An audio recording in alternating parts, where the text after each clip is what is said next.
बिस्मिल्लाहिर्रहमानिर्रहीम। अस्सलाम वालेकुम। मैं जलील खान कुलाची, आप मेरे यूट्यूब चैनल देख रहे हैं। हुज़ूर वाला पाकिस्तान के सियासी मंजरनामे में आज पूरा दिन क्या कुछ होता रहा और मुमकिन तौर पर कल क्या हो सकता है, इस हवाले से डिस्कस करेंगे। मैंने सुबह की वीडियो में आपको सदर साहब के हवाले से बताया था, एक चीज बताई थी, लेकिन एक और चीज भी सदर साहब के हवाले से सामने आ गई, वो आपके सामने रख दी है।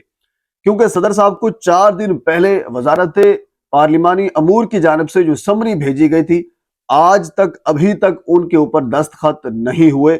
और हमारे जरा के मुताबिक वो समरी सदर साहब की जानिब से वापस भिजवा दी गई है, 2 इतराज लगाकर। एक इतराज ये था कि जो मखसूस नशीस्तें हैं वो दी जाएं, इलेक्शन कमीशन ऐलान करे, उसके बाद फिर समरी के ऊपर दस्तखत होंगे। क्योंकि अभी कोरम ही पूरा नहीं है, ईवान के अंदर जो मेंबरान कौमी असम्बली हैं वो ही पूरे नहीं है, तो फिर स्पीकर का इंतखाब, कौमी असम्बली के डिप्टी स्पीकर का इंतखाब, वजीर आजम का इंतखाब कैसे होगा जब ईवान पूरा नहीं है। बात उनकी लीगल है, यानी मखसूस नशिस्तें जिनकी जितनी बनती हैं उनको दी जाए, एक एतराज। दूसरा एतराज सदर साहब का ये था कि जिनके पास फॉर्म 47 हैं, यानी जो कैंडिडेट जीते हुए हैं, उनका भी ऑडिट करवाया जाए, यानी फॉर्म 47 और फॉर्म 45 का आपस में मवाजना किया जाए, मैच किया जाए। तो अब जाहिर सी बात है, जो सीटें तहरीक इंसाफ को ली गई थी, जो छीनी गई थी उनसे, इसका यानी एक दूसरे अल्फाज में मतलब ये है कि आप वो सीटें तहरीक इंसाफ को वापस कर दें। अब इसके ऊपर निगरां हुकूमत ने भी अपना मौक़िफ़ सामने रखा है। निगरां हुकूमत ने यह कहा है कि हर सूरत 29 को कौमी असम्बली का इजलास होगा, सदर बुलाएं या ना बुलाएं। क्योंकि 29 को 3 हफ्ते पूरे हो जाएंगे, इन्होंने हर सूरत 29 तक इजलास बुलाना है। लेकिन एक छोटी सी चीज आपको मैं याद करा दूं, जब ऑफिशियल सीक्रेट एक्ट का मामला था तो तब भी सदर साहब ने उस बिल के ऊपर दस्तखत नहीं किए थे। लेकिन बाद में हालांकि सदर साहब ने यह कहा भी था कि मैंने उसके ऊपर दस्तखत नहीं किए, तो सदर के अमले के दस्तखत करवाकर और ये इंप्रेशन दिया गया, या इस चीज को कानून बना दिया गया कि सदर साहब ने ही दस्तखत किए हैं। वो बंदा कह रहा है मैंने दस्तखत नहीं किए, लेकिन हमें वो कानून कह लीजिए कि वो बनाकर दे दिया गया कि सदर साहब के ही दस्तखत हैं, आप माने उसको रहने दें। चलो, तो ये सूरत हाल इस किस्म की हो रही है।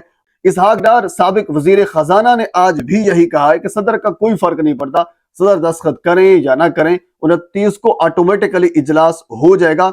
अगर ऑटोमेटिकली 29 को कौमी असम्बली का इजलास होगा तो फिर सूबाई असम्बली खैबर पख्तूनख्वा का भी इजलास होगा और अली अमीन गंडापुर वजीर आला खैबर पख्तूनख्वा फिर बनेंगे। जाहिर सी बात है, क्योंकि वो नामजद वजीर आला खैबर पख्तूनख्वा हैं, उनके पास मेजोरिटी ज्यादा है, तो फिर वो कैसे नहीं बनेंगे। अली अमीन गंडापुर के ऊपर एतराज क्यों है, इसकी मुझे समझ नहीं आती। लेकिन आज भी आबिद शेर अली साहब ने भी इसके ऊपर ट्वीट किया हुआ था, यानी एक तनकीदी ट्वीट कि अली अमीन गंडापुर जैसा अब वजीर आला बनेगा। मरियम नवाज सेबा जो अपनी सीट हारी हुई है, इनकी टोटल कोई 32 सीटें बनती हैं, अब वो 212, 224, 220 का दावा कर रहे हैं। वो लोग बैठ सकते हैं, यानी जो लोग ये हलफ उठा रहे हैं उनके दिल में सब कुछ है कि हम झूठा हलफ उठा रहे हैं, अल्लाह से वादा कर रहे हैं कि आइन के साथ मुखलिस होंगे, पाकिस्तान के साथ मुखलिस होंगे। मुझे इस चीज की समझ नहीं आती, जो लोग झूठा हलफ उठा रहे हैं आज वो भी अली अमीन गंडापुर के ऊपर तनकीद कर रहे हैं कि वो, असल मसला ये है इनको कि जब वो आएगा तो वो बदला लेगा जो हमने जुल्म किया है। लेकिन इसके अलावा अली अमीन गंडापुर का एक और प्रोजेक्ट, मैंने पिछली 1-2 दिन पहले आपको एक वीडियो में बताया था कि एक बड़ा जबरदस्त किस्म का प्रोजेक्ट ला रहे हैं खैबर पख्तूनख्वा की हुकूमत जो आने वाली है। उसमें यह होगा कि एक वॉल ऑफ शेम बनाई जाएगी। इसके ऊपर शहबाज गिल साहब ने भी ट्वीट किया था, और शहबाज गिल ने यह कहा था कि पहले हम इसको यूरोप से शुरू करेंगे और उसके बाद फिर हम पाकिस्तान में लागू करेंगे, पाकिस्तान में फिर यह प्रोजेक्ट आएगा। यानी वॉल ऑफ शेम बनाई जाएगी। उस वॉल ऑफ शेम के ऊपर तकरीबन उन सारे के सारे आरओज के नाम लिखे जाएंगे, और इसके अलावा बाकी और जो करेक्टर हैं उनके नाम भी उस वॉल ऑफ शेम के ऊपर लिखे जाएंगे, उनकी वल्दियत लिखी जाएगी, उनकी तस्वीर वहां पर आवेजा होंगी। यानी आने वाली नस्लों को यह पैगाम दिया जाएगा कि इन्होंने पाकिस्तान के साथ जुल्म किया, इन्होंने पाकिस्तान के आइन को छेड़ा, इन्होंने कानून तोड़ा। यानी ये सारी चीजें उस वॉल ऑफ शेम के ऊपर लिखी जाएंगी।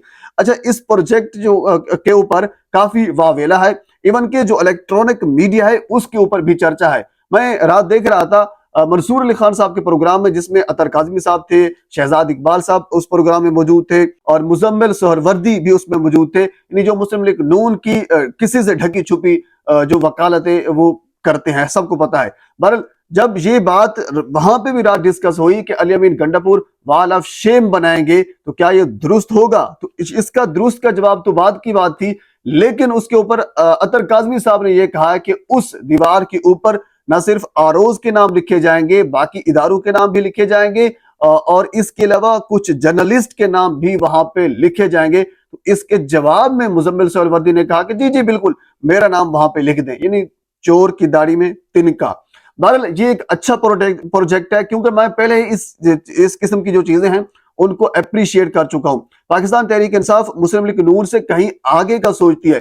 اس سے پہلے خان صاحب نے یہ کہا تھا کہ آپ نے ان لوگوں کا جو لوگ منحرف ہوئے پارٹی قیادت سے، عمران خان کے نام پر ووٹ لیا، اس کے بعد پھر اپنے آپ کو بیچ دیا، تو آپ نے ان کا سوشل بائیکاٹ کرنا ہے۔ پاکستان میں اس سے پہلے سوشل بائیکاٹ نہیں ہوتا تھا، ایک اچھا کہہ لیجیے قسم کا ایک پروجیکٹ تھا، ایک اچھی چیز تھی جس کو لاگو کیا گیا، جس سے لوگوں میں شرم و حیا آئی اور لوگوں کو کم از کم اپنا ضمیر تو اس چیز سے ملامت کرے گا کہ آپ نے کوئی گندا کام نہیں کرنا۔ تو اس قسم کا وال آف شیم بھی صحیح چیز ہے، کم از کم کوئی بندہ غلط کام کرتے ہوئے یہ سوچے گا کئی بار مرتبہ کہ میرا نام بھی اس وال آف شیم کے اوپر آ سکتا ہے اگر میں نے کوئی چیز غلط کی۔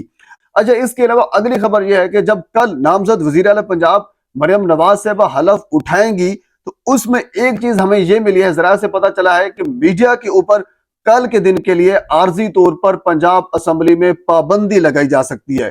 آپ کو پتا ہے کہ ٹویٹر یعنی ایکس کی جو بندش پاکستان میں 16 فروری کو ہوئی تھی، اب تک پاکستان میں ٹویٹر ایکس جو ہے وہ بند ہے، لیکن اب پنجاب اسمبلی کے اندر بھی صحافیوں پر عارضی طور پر پابندی لگائی جا سکتی ہے، یہ ہمیں ذرائع بتا رہے ہیں۔ بہرحال یہ صورتحال ہے کیونکہ ان کو پتہ ہے اندر جا کر جو پاکستان تحریک انصاف کے جو ارکان پنجاب اسمبلی ہیں انہوں نے کیا کچھ کرنا ہے اور مریم کے ساتھ کیا ہونے والی ہے، تو ان ساری چیزوں کو چھپانے کے لیے صحافیوں پر ہی پابندی لگا دیں تاکہ وہ نہ جائیں اور نہ ہی فوٹیج باہر آئے، بات ختم۔ اس کے علاوہ اگلی خبر یہ ہے کہ انور مجید جسٹس ریٹائر ہیں، ان کا یہ دعویٰ ہے کہ جسٹس قاضی فائز عیسیٰ صاحب نے 7 ارب روپے لیے پاکستان تحریک انصاف کو الیکشن ہروانے کے لیے، یہ ان کا دعویٰ ہے۔ اچھا، اس کے علاوہ کچھ انٹرنیشنل خبریں بھی ہیں، دو وہ آپ کے سامنے رکھ دیتا ہوں۔ ٹائمز آف انڈیا کی خبر ہے کہ جو دریائے راوی کا بہاؤ پاکستان کی طرف تھا اس کو روک دیا گیا ہے، کیونکہ پاکستانی حکمران، پاکستانی انتظامیہ ابھی تک اپنے کام میں لگے ہوئے ہیں، پنجاب پولیس ہو، باقی عدالتیں ہوں، یعنی سارے کے سارے لوگ ہیں، ہر ایک اپنے کام میں لگا ہوا ہے، کسی کو کوئی پتہ نہیں ہے۔ ٹائمز آف انڈیا کی خبر یہ ہے کہ جو راوی دریا کا رخ ہے، جو بہاؤ ہے پاکستان کی جانب، ان کو باقاعدہ روک دیا گیا ہے۔ اچھا، اس کے علاوہ اس سے بھی اگلی خبر جو بڑی اہم ہے وہ یہ ہے کیونکہ ہمارا ایک گیس پائپ لائن کا معاہدہ ہوا تھا ایران کے ساتھ، تو آج یہ اسد کھرل صاحب نے بھی یہ خبر ٹویٹ کی ہے، اس میں یہ لکھا ہوا موجود ہے کہ ایران نے باقاعدہ پاکستان سے جرمانہ طلب کیا ہے، اور جرمانہ اتنی بڑی اس میں روپاؤں میں آپ دیکھیں کہ 18 ارب ڈالر جرمانہ طلب کیا ہے پاکستان سے ایران نے گیس پائپ لائن کے منصوبے میں، کیونکہ یہ معاہدہ ہوا تھا، پاکستان نے اس کو آگے نہیں لے پائے، کیونکہ پاکستان کے اندرونی معاملات اس قسم کے ہیں، کوئی مستحکم حکومت آئے گی تو کسی دوسرے ملک کے ساتھ معاہدہ کرے گی یا پھر معاہدے کو آگے لے کر چلے گی۔ تو ابھی تک یہ صورتحال ہے، کیونکہ ہمیں تو ابھی تک ڈیسائیڈ نہیں ہو پا رہا کہ ہم نے حکومت کہاں پہ بنانی ہے، کس کے ساتھ بنانی ہے، کون وزیر اعظم ہوگا، کون صدر ہوگا۔ تو ابھی ہم اس کہہ لیجیے کہ وہ ہل چل میں پھنسے ہوئے ہیں، اس سے نکلیں گے تو آگے ملک کے لیے سوچ لیں گے۔ بہرحال پاکستان کے سیاسی معاملات میں اور بہت سی چیزیں ہیں، اگلی ویڈیو میں آپ کے ساتھ میں ضرور شیئر کروں گا۔ ایک مرتبہ آپ سے گزارش ہے میرے چینل کو سبسکرائب کر دیں تاکہ آنے والی ہر انفارمیٹیو ویڈیو آپ تک پہنچ سکے۔ اللہ حافظ۔